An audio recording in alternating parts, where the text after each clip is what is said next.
کہ غزوہ حنین کے موقع کے اوپر جو قرآن پاک کی آیتیں اتری کہ جب تمہیں تمہاری کثرت نے اس غرور میں مبتلا کر دیا. اصل میں صحابہ کی یہ تعداد 12,000 کی کبھی بھی پہلے نہیں تھی ہوئی.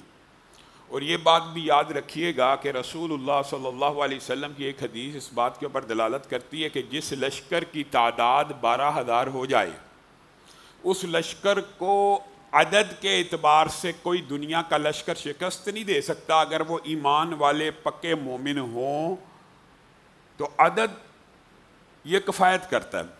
یہ کفایت کرنے سے جو مراد ہوتی ہے اس سے مراد یہ ہے کہ اگر بندے 12,000 مومن متقی اللہ سے ڈرنے والے ہوں چاہے 1,00,000 کا لشکر ہو تو ٹکرا جائیں. اگرچہ اللہ تعالیٰ نے قرآن پاک میں یہ تخفیف کی ہوئی ہے کہ 1 کے مقابلے میں 2.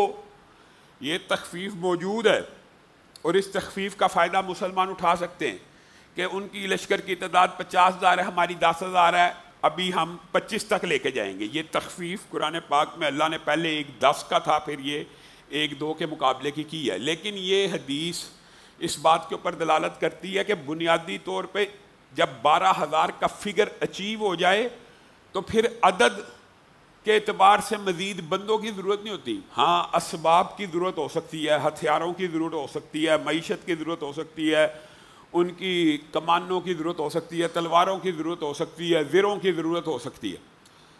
یعنی جب آپ ایک خاص اس عدد کو پہنچ جائیں پھر عدد بڑھانے کی بجائے اس کی تیاری اور استعداد کو بڑھایا جائے. کل حدیث کا مفہوم یہ ہے. تو رسول اللہ صلی اللہ علیہ وسلم نے یہاں پہ جب تعداد کو 12,000 دیکھا تو مومنوں کے دلوں میں یہ خیال آیا آج تو ہم اتنی بڑی تعداد میں ہیں کہ ہمیں دنیا کی کوئی طاقت شکست ہی نہیں دے سکتی. تو جب یہ خیال غرور کے اندر منتقل ہوا تو اللہ رب العزت کی طرف سے وہ سارا واقعہ پھر آپ کے سامنے رکھا. اول ان کو تیروں کی وجہ سے شکست ہوئی. تو اصل میں مدد اللہ ہی کی ہوتی ہے. انسان یہاں پہ 2 فقہی مسئلے نکلتے ہیں, ایک 12,000 کی اور دوسری بات ہے 12,000 ہو بھی جائے تو بھی فتح شکست اللہ ہی کے ہاتھ میں ہے.